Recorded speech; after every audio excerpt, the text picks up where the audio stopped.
Essa videoaula faz parte de uma oficina que eu e o Jairo estamos fazendo. No dia 24 de abril, ele apresentou para vocês a primeira parte da oficina, no qual ele comentou sobre as redes neurais, o gradient descent e foi até o backpropagation. Nessa parte 2, eu vou comentar sobre as estratégias de otimização e no final eu vou falar de alguns otimizadores, que vai vir desde o gradient descent vanilla até o Adam. E na próxima videoaula eu vou fazer uma demonstração usando o Python para a gente poder se familiarizar melhor com a prática e conseguir fazer essa ligação entre a teoria e a prática. Otimização é uma palavra que expressa, de certa forma, achar o melhor caminho. Um belo exemplo de expressar essa ideia é imaginarmos quando vamos beber uma xícara de café. Caso a bebida esteja muito quente, ela irá queimar a nossa língua e sentiremos dor. Se a bebida estiver morna, ela será desagradável para a maioria dos paladares. No meio dessas duas temperaturas, existe uma temperatura ideal para se beber o café. Nesse sentido, essa temperatura ideal, esse meio que estamos tentando encontrar com a otimização. Os cientistas da computação, quando tentam encontrar a temperatura ideal para uma xícara de café, por exemplo, a primeira coisa que fazem é virar o problema de cabeça para baixo.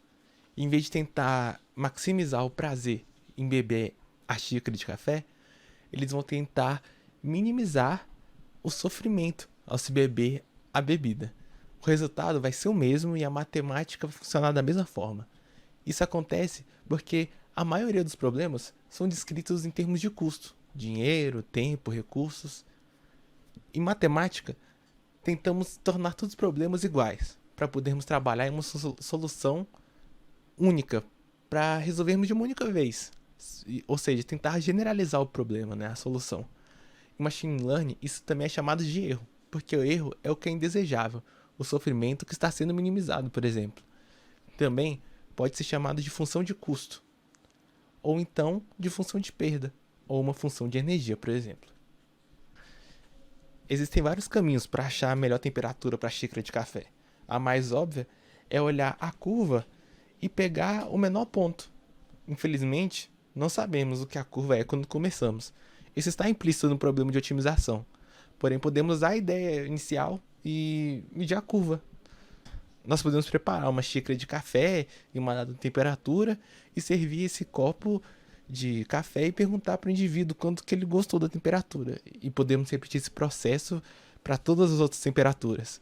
Quando terminamos, vamos saber como a curva inteira se parece e podemos pegar o menor ponto. Esse método é chamado de Exhaustive Search.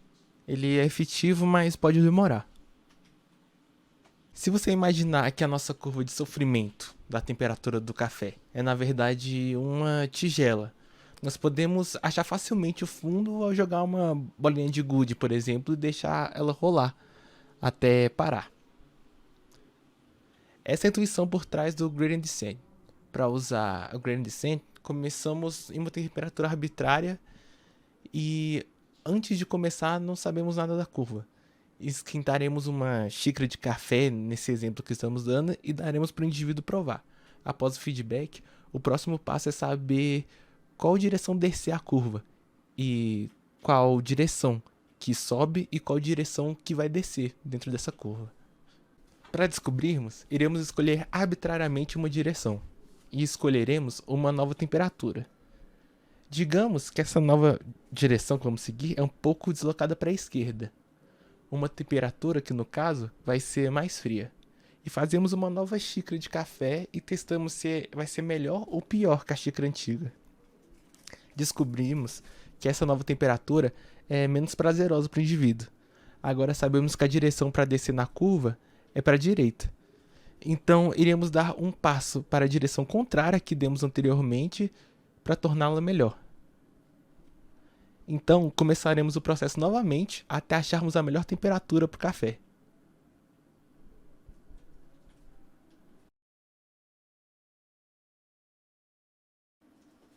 Quanto mais íngreme a curva, maior é o passo que podemos dar.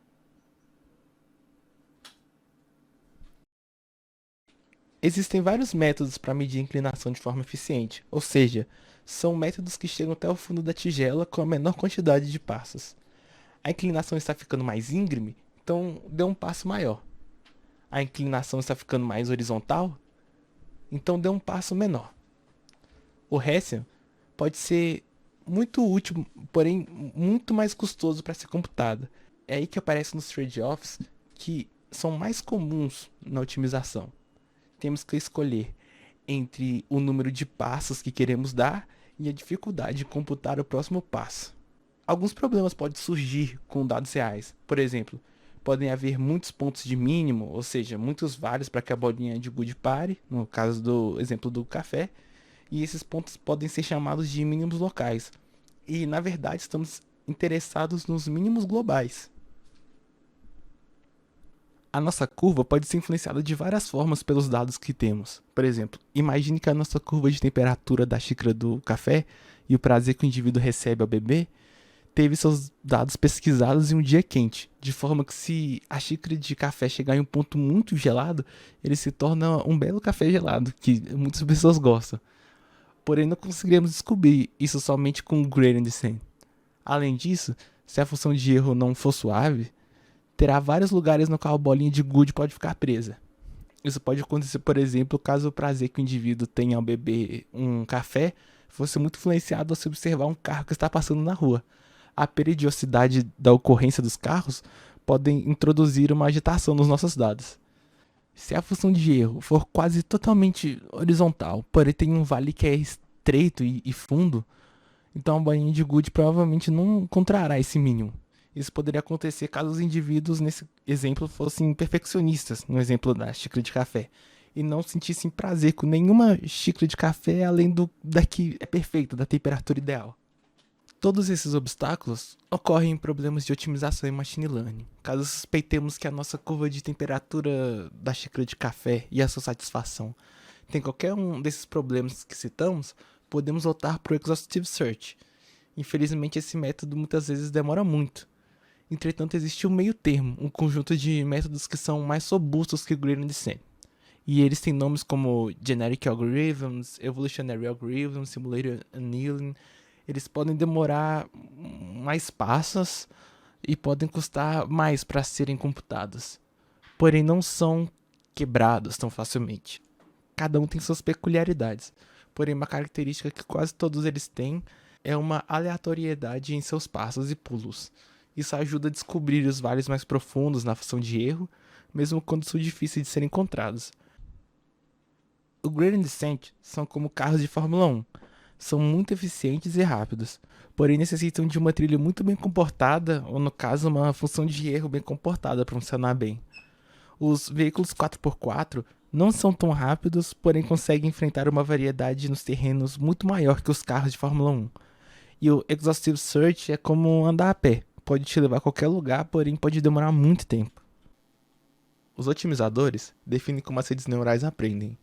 Eles encontram os valores dos parâmetros que fazem com que a função de custo ou a função de perda se encontre no seu ponto de mínimo. Como ponto de partida, para falar dos outros otimizadores, vamos reforçar o gradient descent. O gradient descent tradicional computa os gradientes da função de perda com relação aos parâmetros de todo o conjunto de dados. Como temos que calcular os gradientes para todo o conjunto, temos um gradiente tipicamente que é grande e temos os pesos sendo atualizados somente uma vez. Esse processo envolve dar pequenos passos iterativamente, ou seja, várias vezes, até atingirmos os pesos corretos de θ. Além disso, o θ só consegue fazer saltos largos, o que pode fazer com que ele passe por cima do valor ótimo sem necessariamente ser capaz de atingir. Como podemos ver, a função de perda ela é calculada para todo o conjunto de dados para um dado epoch, que seria um período. Como temos que calcular os gradientes para todo o conjunto de dados para apenas uma única atualização, esse método é relativamente lento. A solução é atualizar os parâmetros com uma maior frequência, como no caso do Stochastic Gradient Descent. Esse processo atualiza os pesos após ver cada ponto dos dados, ao contrário do processo anterior, que precisava de ver todo o conjunto de dados. Essas atualizações frequentes, com alta variância, fazem com que a função objetiva flutue mais intensamente. É uma boa coisa que ajuda a fazer com que a função salte para novos e possivelmente melhores pontos de mínimo local. Entretanto, também temos um problema nesse processo. Pode acontecer que grandes saltos, ou noises como são chamados em inglês, sejam feitos, de forma que afastem o valor do parâmetro de seu valor ótimo, ou seja, cada sample influencia. Como podemos ver, os parâmetros são atualizados após ver cada ponto no conjunto de dados. Pelo problema que a gente encontrou aqui no Stochastic Gradient Descent, existe outro método que é chamado de Mini-Batch Gradient Descent, que sintetiza o melhor dos dois mundos. Esse método se compromete a atualizar os parâmetros apenas após alguns samples, de forma que nós podemos decidir o seu tamanho.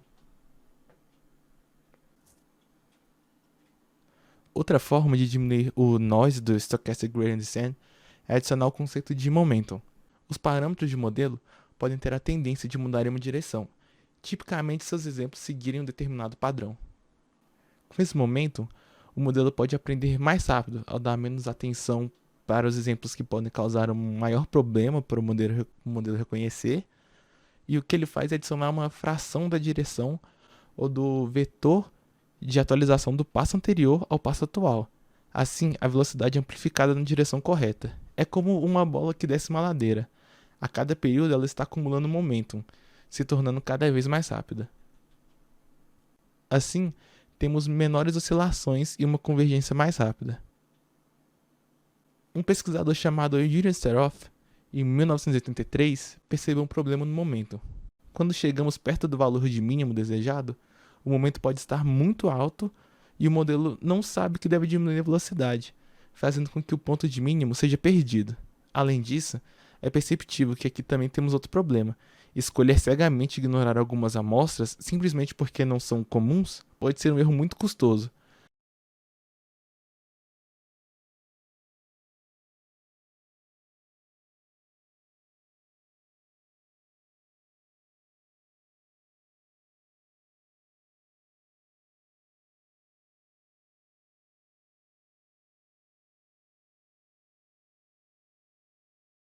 No método de Nesterov, faremos a mesma coisa, porém em uma ordem diferente. Primeiro faremos um salto baseado no momento anterior, então calcularemos o gradiente, e então faremos uma correção que resultará em uma atualização. Esse método previne que o modelo vá muito rápido. E assim, as amostras futuras conseguem melhorar o modelo atual. Essa ideia de aprendizado dinâmico, de adaptar nossas atualizações para a inclinação de nossa função de erro, é uma boa ideia. Essa é uma função de perda para apenas um predictor. Usar múltiplos predictors vai fazer com que a taxa de aprendizado seja fixa para cada parâmetro. Por isso, aplicaremos essa ideia de adaptar as atualizações para a inclinação para a nossa taxa de aprendizado. E o AdaGrad permite taxas de aprendizado adaptativas para cada parâmetro. E é isso que ele significa, Adaptive Gradient. Ele permite que as taxas de aprendizado sejam diferentes para cada parâmetro em um dado passo, baseado nos gradientes passados. Com o uso adaptativo, temos um grau de liberdade maior para aumentar a taxa de aprendizado, e taxas de aprendizado adaptativa são capazes de aprender mais em uma direção do que em outra. Na equação, o g é a soma dos quadrados dos gradientes com respeito ao parâmetro θ. O problema com esse modelo é que o termo g está monotonamente aumentando através das iterações, ou seja, das repetições, então a taxa de aprendizado vai decair até um ponto onde o parâmetro não vai mais atualizar e não vai haver mais aprendizado. Um outro modelo que soluciona esse problema é o AdaDelta. A influência dos gradientes ao quadrado anteriores são reduzida ao se adicionar um peso gama a todos esses gradientes. Nesse ponto, o modelo evoluiu.